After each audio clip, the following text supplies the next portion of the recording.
7:30 this morning. Going where? Nowhere. I'm still here. What did you say? You have been going since 7:30? So here's the deal. I had 3 o'clock this morning. I got the regular, the little pain that I normally get at 3 o'clock in the morning. Tell me where the pain is. Like diaphragm area. Okay.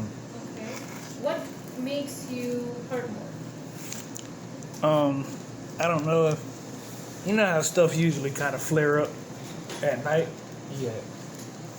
What do I got going So it hurts here? Yeah, like right in here, that like the acid build up. But I am giving you medicine for the acid. I don't know why you're having pain still. So you feel like it's burning pain? Yeah, there'll be a little burning and a little tightness. Okay. Right there. Okay.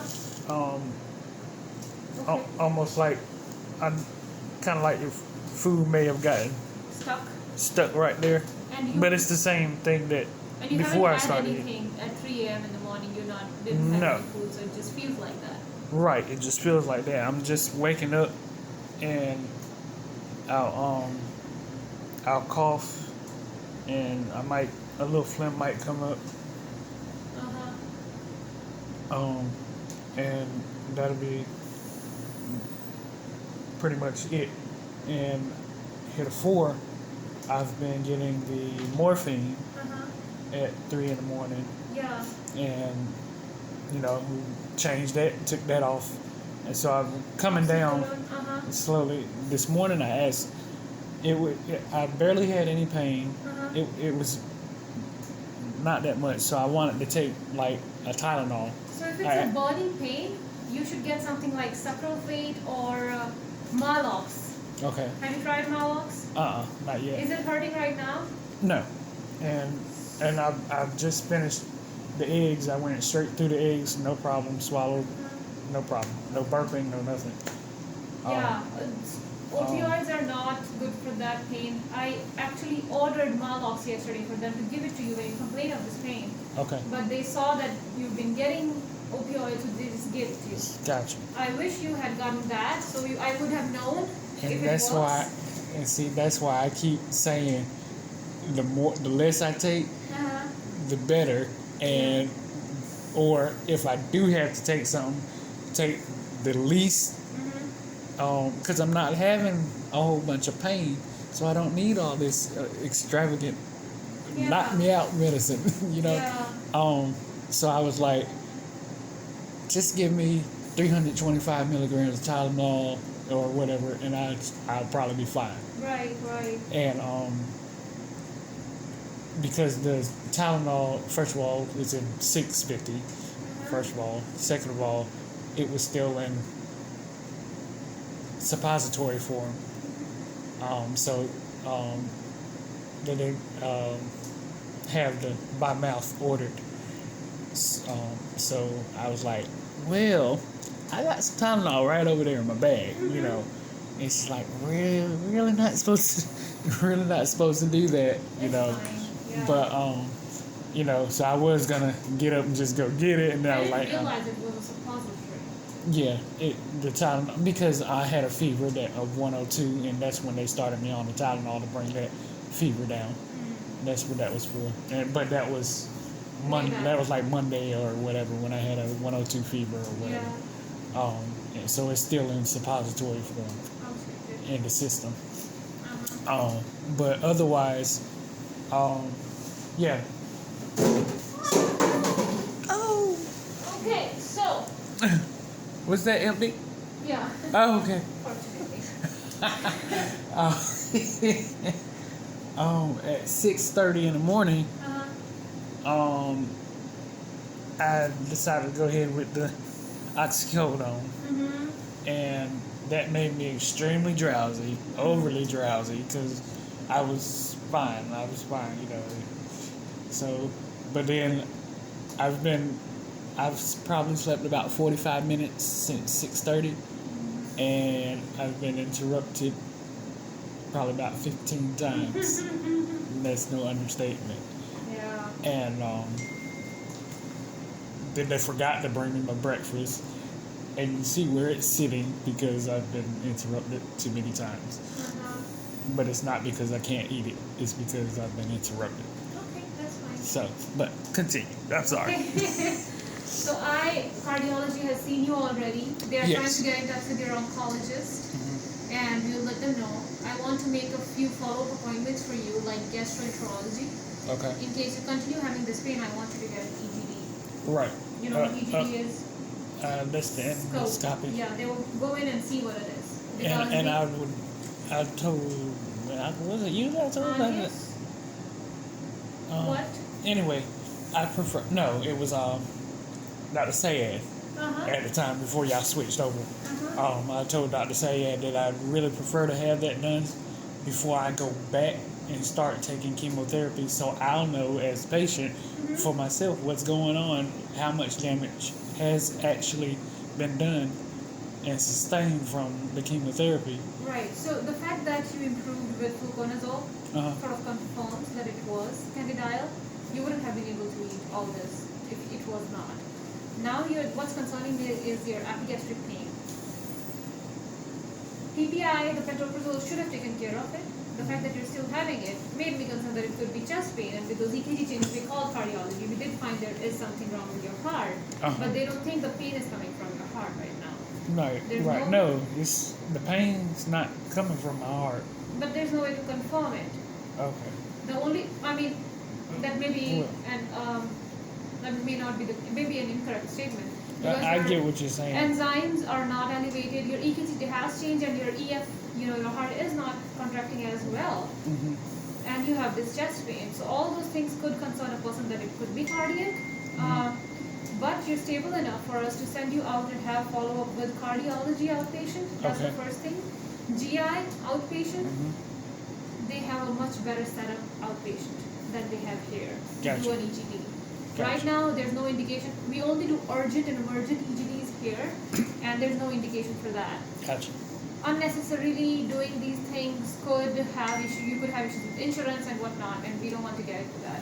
Yeah. Their clinic is where they do these procedures. If you still have this pain, they will go ahead and do it there to see if there's any ulcer or anything. But even if you did, the management is going to be the same. You're not bleeding, so I don't think there's a big ulcer that you're suffering from. Okay. I have sent another test yesterday. It's a stool test. Okay. H. pylori it's called. A lot of times. H. pylori. H as in. Etch and sketch. Yeah, right. H. pylori. H. pylori. Helicobacter pylori. Okay. It's a bacteria that is formed in the gut hair on the upper side, and it will cause. It will cause increased acid production, and it will cause this gastritis-like pain that would not be relieved with the PPI. So I've sent a test. Let's see what it shows, and the GI doctor can follow up with that, and your PCP can follow up with that test outpatient and tell you if it's positive. You'll need 3 medicines to kind of kill the enzyme or bacteria, right? To cure that bacteria, you're right? Yeah, you take it out, and that will help you there. Okay. So we have done everything on our end. I also want to send you out on 6 more days of fluconazole, the antifungal medication, to complete the course. Okay. That's it. I will have you follow up with cardiology, gastroenterology, your oncologist, of course, and your primary care doctor, of course. They should both know what's going on. They should know everything that's going on, and we'll keep them in the loop. We are calling your oncologist, your primary care doctor. Are they with Vidant? No.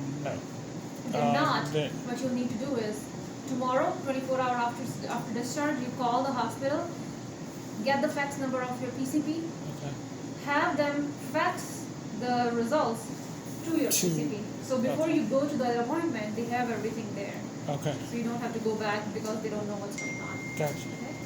So I need to set up an appointment with Agape. We will make an appointment for you today. Oh, okay. Gotcha. You only have to call 24 hours after discharge to get your documents sent to them. Gotcha. Yeah. Gotcha. A lot of things. I know. But It's the good okay. thing is everything is going in the right direction. Right. You're doing better. And I appreciate it. And Yeah, I have done a phenomenal job. yes, sir. Obviously, I'm back eating, so y'all Yeah. doing something right. Yeah. I'll send you home on anti-nausea medication, some Tylenol, and what else do you need? The fluconazole. The fever you had was probably from this fungus. It's gone. We already gave you 7 days of antibiotics. Your counts are looking much, much better right now. Okay. That's a good thing. Gotcha. You don't need any antibiotics going out. And the PPI, I'll give it to you twice a day. Okay. Take it twice a day until you see the gut doctor, GI doctor, and he'll change it, and he'll decide what further he wants to do. Okay. Staying here longer, you wear a mask all the time, okay? When you go home, all the time. When you go out of the house, you have to have a mask on your nose and your mouth, okay? Okay. You are at higher risk of getting anything, especially in this pandemic. Gotcha. Okay? Gotcha. Yeah. And It's keeping fine. your hair long is also, A fine time to be out without a without an immune system, right? Yeah. But yeah. It's a lot to take. Tell me what questions you got. Really, I mean, you've been very thorough. It's, like you said, it's just a lot to take in. But I mean, you explained everything. Stay And strong. I hope everything works out well for you. thank you. I Thank you wish so the much. best of luck. Thank you, Dr. Sandrika. I appreciate that. Everything will be done in everything will be done and written within 3 hours. I will also make sure that I write. Oh, so I am being discharged. Is that okay with you? Yeah, Going home yeah. today? Yeah. Yeah, that's fine. Sorry, I just thought I said that already. But No, you hadn't. okay. You allude to the fact. Yeah. But I just wanted to I think confirm. I think you're doing good enough. We've done everything we could inpatient. I need to talk to you about starting Coreg. Are you okay with it? The blood pressure medicine? Right. And I explained to Miss Anya this morning. I had declined the first 2 doses. I did because I just didn't want to add anything else that I would have to monitor or that would need to be monitored. Yeah. If I'm doing well, I'm going in the right direction, then why change it right now? And I understand the importance. I do understand, and To make sure your heart doesn't get worse. is protected, correct. And as he made this statement earlier, he was like, it doesn't matter if the chemo did it or if it was pre-existing. The fact is that it's there. And from this point, we are taking precautionary measures to protect for future. Yes, sir. That's the thing. So with that being said, I'll take it. It's okay. If you don't want it right now, we will prescribe it to you. Okay. See if you want to take it. If not, when you go to the cardiologist, you can always talk to him. And if you're worried, I think it's about $20 or something, the blood pressure monitor. You can buy one and just check. I actually have a blood Wonderful. pressure monitor, thermometer. So at take the the house. dose and see what your blood pressure is 3 times a day. If it's good, start taking it because that's the only side effect. Everything Right. else. Yeah, and that was the other issue. My blood pressure runs lower anyway. Like my normal blood pressure is around the 116 area.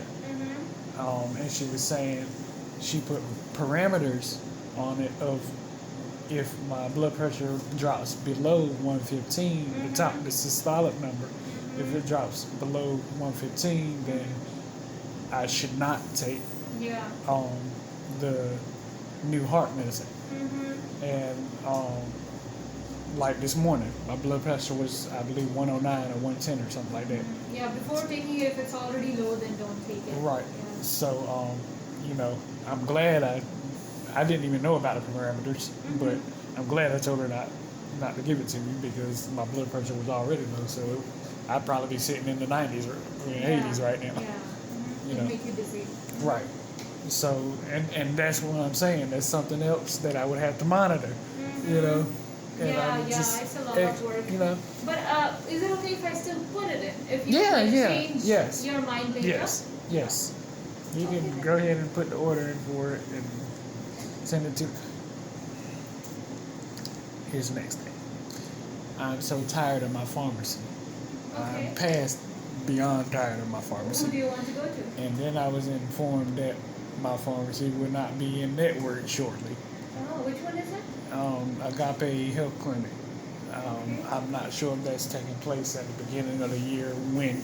It's okay. There's a Walgreens right across. That's what I need, where I need my stuff to go. Yeah, they've been very good about it, usually. And there's O'Neill, which is also very good. And they've been very,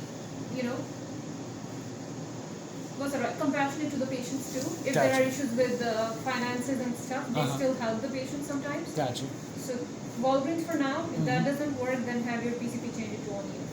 Okay. You said Wait, you said Walgreens for now, and then you said if it doesn't work out well for you, I don't think if there will be any issues. But if that doesn't work, I would prefer O'Neill if I was you.